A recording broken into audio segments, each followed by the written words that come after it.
Hey folks, I'm Papa Boris here with the third game of the Friday tournament. I'm up against CastorT, the designer of the game, and at the time this game was played, the second best player in the world, although now he has slipped a little bit. A couple of people have overtaken the designer for the second and third place positions, or maybe even fourth place, depending on what the latest standings are. But at the time, he was the second best player in the world. I'd played him a few times in tournaments before, and needless to say, I was, excited. It's always great to be able to play a game against a really strong player. It's always extra great to play a game against the designer of the game. But last time we played in expert mode, he absolutely creamed me, so I was a bit nervous going into it.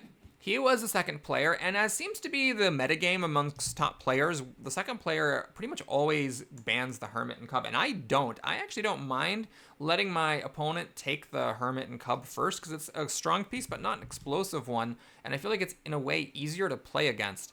But currently, that's the outside opinion. If you're going with like all the top players of the game, if you're second and you have the first ban, you ban the Hermit and Cub. Now, I decide to ban the Illusionist. I don't want that very slippery piece in the hands of my opponent. I don't know if the Illusionist is actually the best ban, but I go and this game decide to grab the Royal Guard. My opponent steps up with the leader, grabs the Acrobat, a very strong character, and the Claw, another very strong character, and now I decide to put my Royal Guard there. It's a little bit weird, but the idea is that I'm stopping the leader from going here and the Acrobat from jumping here. This is here to take away the jump. Obviously, the Acrobat can still jump here, but this square is not as significant as this square because this square is 1 away from the edge. The Acrobat could have just been spawned here and moved here, whereas this square is 2 away from the edge, so this is actually a more significant jump to block. Then I take the Bruiser. Now, we're going to see with this game and some other game, I won't say which one, that this opening I don't think is great. The idea is that I have taken the Bruiser, and after my opponent bans, he decides to ban the Wanderer, I ban the Jailer, so that if my opponent doesn't take the Protector, then I have an unopposed Bruiser. I don't think this opening is that great. I think if you're going to do this, I think you need to commit to doing the Jailer with your first ban and the Protector with your second. I think you need to do that. And with this game and some other unspecified game, we shall see why I have come to hold this opinion. In any case, my opponent steps down with the Claw, threatening to swipe my leader and win the game, steps up with the Acrobat, keeps the leader put, and grabs the Brewmaster, which I was a bit surprised by. I thought, there is still some really explosive stuff here. There is a Vizier that is still here, and of course having your opponent grab the Vizier is scary because they already have the Royal Guard. I think also it makes sense to take the Protector here because your opponent did just take the Bruiser, though I kind of understand giving your opponent the deadly dare of, you take the Protector, and then if I don't take the Protector, then my opponent could take the Protector with his last piece. But with the Illusionist band and the Wanderer band, the Brewmaster is a pretty strong piece. I think that the Vizier would have been a little bit more tempting, or the Protector for my books, but nothing super crazy about it. I was a bit surprised by it. However, it's worth noting that next to the Claw, this does put challenges to me because now the Claw, can be shoved and swipe, or shoved and swipe, or shoved and swipe. So there's like a whole lot of different things that it can do, and it's always a good idea. Not always, but it's often a good idea. It's generally a good idea to give your opponent a headache. So what I decide to do here is I back off with my Royal Guard and I just put it there. The idea with this is that it's stopping any kind of claw swipes this way. It's stopping any Acrobat jumps this way. It just seemed like a good place to put it. I step up with my Bruiser kind of slowly, step back with my leader. So the Bruiser is developing, also stopping the Claw from pulling up my leader from there. And then I don't take the Protector here, though I think that is reasonable. You could do that, since in this game we banned good characters, like the Illusionist and the Hermit and Cub. Taking the Protector, there's not that much crazy stuff left. Okay, there's a Vizier that my opponent could take. There's a Rider, which is fine. Some players are very good with the Manipulator, but it's not like you're giving up that much stuff if you take a Protector here. However, I grab the Vizier. I decide to be greedy. I do have the Royal Guard. I was thinking, okay, let's take the Vizier. I don't know if this is the best positioning for it, but I drop it down, and then it's my opponent's turn. So I was really curious to see what he would do. He decides to actually Brewmaster the Claw and then move the Claw to the corner. I would never have thought of this move. I think I probably would have just put it there or put it there and then maybe put my Brewmaster there and the Claw there or something like this just to keep the two together. Note that if you do put the Brewmaster here and the Claw here, if the Bruiser does the bruising, anywhere that the Claw is shoved, it's still next to the Brewmaster. Although, I can see why my opponent maybe didn't want to do that, because if the Claw gets shoved here, it essentially hasn't moved while the Bruiser is still developing. So maybe my opponent didn't like this and wanted to try for something a little bit spicier. This is a move I never would have thought of, because it looks like it's kind of out of position in the corner. But there is a method to the madness of my opponent here, so I really enjoyed seeing this play out. Steps up with the Acrobat, steps back with their leader, and then for his final recruit, he decides to take the Rider. And I hesitate to make this comment against the designer of the game, and at the time the second best player, still one of the top 5 players of the game, still higher rated than me. Let's be clear about this. I think you got to take the Protector here. I think you just got to do it.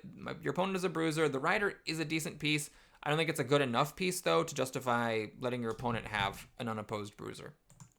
Now, I step up with my bruiser on my turn, and I decide to put my Royal Guard there. Like, I'm willing to just kind of stick my Royal Guard in weird places, because I know that I can just resummon him whenever I want to, thanks to the Jailer not being in the game and me having the Vizier. Now, the point of this is I want to develop my Bruiser. I want to prevent my opponent from babysitting the Bruiser with his Claw, hence the Bruiser goes here as close as it can get to the leader, and the Royal Guard stands in the way. I could, of course, have just put the Bruiser there, but I didn't like, and I still could have put the Royal Guard here. So if I wanted this diagonal to be blocked, I could have still blocked it with the Royal Guard. I don't know for sure that which of these two squares is the better one, but I decided to kind of centralize it more because I tend to value the center a lot. I just step up with the leader and the Vizier. You know, you have to do this kind of move at your own caution, but yes, this is safe. There's no way for my opponent to checkmate me here. And for my final recruit, I decided to grab the Archer and stop the Claw from being able to swing around the bottom. My thinking is that, you know, I could just lumber towards my opponent with the Bruiser, and then the Archer gets there and it's checkmate. Or I move with my leader, summon the Royal Guard, and the Archer's there and it's checkmate. I just wanted that extra inevitability. Maybe a stronger player would do something like take the Manipulator there for some interference with the enemy pieces, but I thought, you know, this was fine. And with the unopposed Bruiser, I felt like I had a pretty decent chance at this point to just slowly win the game. Now, here's the thing I missed. I thought I did a really cool thing icing out my opponent's Claw, but what I missed, which in retrospect seems really obvious, is that my opponent can now do a take backsies and just claw back up to the Brewmaster. He then actually keeps the Brewmaster in the corner and just shoves the Claw in front, so now again he's maintaining this potential energy where he could, you know, swing the Claw this way, this way, this way, and then claw in any number of different directions. Even maybe up here could be relevant in some cases. Nice straight line there. So, you know, giving me a lot of headaches and having to calculate against a whole bunch of different possibilities. He steps up with the Acrobat. He rides down with the Rider. Interestingly, he chooses not to ride this way, but to ride down here. I'm not sure if that's bad or good. I would have probably ridden here. I'm not confident that this is better. But what I like about this is that it's just more centralized, so therefore more flexible. From here, the Rider is obviously very easy to stop just by sticking the Vizier there, but maybe my opponent has some advanced ideas of like maybe putting it down. Once it's down, the Vizier can't block both channels for the Rider to move, so there could be some strategic implications. Also, from here, there's the potential for the Claw to swing down, so like maybe there was some stuff that my opponent was thinking about. Maybe the Claw being here lets him kick the Claw and then claw up like that. You know, so there is some consideration. I'm not 100% sure which of these two squares is the better one. You can make a case for both. He steps up with the leader carefully, because of course I could summon the Royal Guard near him, but I can't get any other piece next to him. I am playing sort of face up in that my Archer, Bruiser, and Vizier just all move one space. So my only tricky piece is the Royal Guard. By contrast, my opponent has this piece that can move twice, this piece that jumps, this piece that claws, and this piece that can make other pieces move extra. So like there's a lot more of a headache for me when I'm trying to calculate all my opponent's possible moves. All right, so that being said, my turn is not super crazy here. I shove back the Acrobat, and I continue blocking the Claw. So my thinking is that now, yeah, my opponent could... Actually, I'm sorry. Hold on. When I said my turn wasn't that crazy, this actually was kind of a crazy turn. Sorry, I forgot which turn we were on. I decided here to be very aggressive with my pieces, and I gave my opponent a dare. It's always a little scary giving the number 2 rated player in the world and designer of the game a dare, but I decided to do it. So I moved up with the Archer. Obviously, it would have been nice if I could have gotten it here to block the Claw, but in a way, it's kind of good that the archers back because this makes my dare extremely appealing. I put the vizier there, stop the rider from riding in 2 spaces. I step back with my leader, and so now what I'm doing is I'm essentially daring my opponent to jump over here with the acrobat, step down with the claw, and that with the brewmaster, and then put the claw in to have these 2 pieces really, really close to my leader. This wasn't necessary. I could have kept my leader here. Then the acrobat would not have been able to jump into this spot and touch my leader, and then the claw could have still been brewmastered in, but the acrobat couldn't. So stepping the leader back is a bit of a gutsy move. There's a very purposeful intent behind it where I'm saying, like, yeah, go ahead and come on and I'll make it easy for you. But I had a plan. So my opponent decides to go for it. He jumps in with the acrobat, and he does brewmaster the claw, and then he steps in with the claw. So he's got 2 pieces really close to my leader. Pause here. Oh, by the way, I think he also gets to move his rider. He also moves the rider there to stop the vizier from coming forward, and also giving himself another piece that could potentially getting close to my leader. So pause here. What would you do in this situation, and or what do you think I was doing when I dared my opponent to play in this way? All right, so my thinking was that if I can survive after doing this, my opponent's brewmaster is wildly out of position. It's not touching any pieces, so it can't do its thing, and it's, as a piece, just very far away from my leader. So I'm kind of like playing with 4 pieces against my opponent's 3, one of which is an unopposed bruiser, and the other which is a vizier royal guard combo, which seems very strong. So my thinking was that here, what I would do, oh yeah, my opponent also moved the leader. I guess I should have maybe, okay, you can stop now and do the puzzle again. What would you do in this situation? Okay, so here's what my thought was. I use the bruiser to go backwards for defense. I then just keep going with the archer. The vizier goes there to block the acrobat's jump, and then I run with my leader here. And what looked really scary a moment ago when I had a leader here and 2 of my opponent's pieces right there, suddenly seems totally fine. The acrobat cannot jump, the bruiser's out of position, claw can't do anything from here, the rider is touching my leader, but that's it.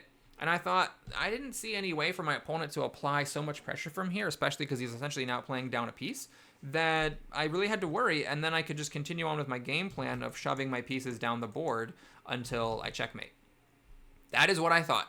Now, of course, I was nervous to see what my opponent would come up with, and here were his moves. He just swings the acrobat around, steps the rider back, and then actually claws up to the rider. So that pulls the claw out of this weird hole, and I gotta be honest, I did not see this. So that little maneuver I did not foresee. But maybe it's a testament to, the quality of my dare that even with this interesting line that I missed, I'm still, I think, fine here. So I just move my bruiser back to the middle. I swing my leader under my vizier like this. Now the acrobat's the only piece touching me and the only piece that can touch me. And now what I think is important is to disrupt this line because I don't want the brewmaster getting pulled into position. So I go there. I don't actually care if he claws up my royal guard. That's like fine with me and it's using up the claw's turn. I just want to make sure he can't claw his brewmaster. I then reset the position and put the royal guard there, and I think the first place was the correct place. I think this was the better place to put it, because now he can move the claw and the brewmaster, whereas before he would have had to use the claw if he wanted the brewmaster to go to this space. So anyway, I keep the vizier where it is to stop checkmate, obviously, and I pass it over to my turn. And I was feeling very good here because we got this blob of pieces heading over towards the enemy leader. My opponent rode back with the rider for defense, stepped up with the brewmaster, getting the brewmaster into the game, put the leader in the corner, which makes sense, by the way. It's a really tricky situation. If you try to go here, then, the royal guard can leave. The archer steps in, it's touching the leader, and then it's checkmate. Like, I move the vizier, I swing my leader here, summon the royal guard here. I don't even need a vizier-fueled leader to do that. I could, move it here, summon the royal guard here, and then step in. And then the archer steps in for checkmate. So this shape was actually very nice, where I move my leader, summon my royal guard away somewhere else, and then the royal guard was reserving the spot for the archer, making these squares essentially impossible for my opponent to stand on. So now my opponent kind of moves around with the acrobat, and at this point, I just went for the kill. I step in with the royal guard, step in with the bruiser, ran away with my leader kind of stupidly, and then just put my vizier there to stop any, to make it a little harder for my opponent to jump with the acrobat. This way, he could still put the claw in and jump with the acrobat, but then of course he gets suffocated to death if he does this. And there is a very real concern. He can't go here because the archer's there. and then I bruise, and then it's checkmate. But he also can't stay where he is because the bruiser steps in, and the bruiser's saving the space for the archer. He would have needed the claw to be able to like pull my bruiser away, but the claw was unfortunately out of position because of our shenanigans in the middle game. So I leave the archer here. I don't actually want to move the archer. I want the archer guarding this space and just being able to step into the bruiser space for checkmate. My opponent here passes the turn. He didn't see a way to end checkmate, neither do I. So we just shove the rider, and I've decided to let the archer step in for the checkmate. Another feather in my cap. I was really, really happy to win this game, and a very well played game by my opponent as well. He made a lot of cool moves I didn't see. But I think the takeaway from it is that this rider should have been a protector.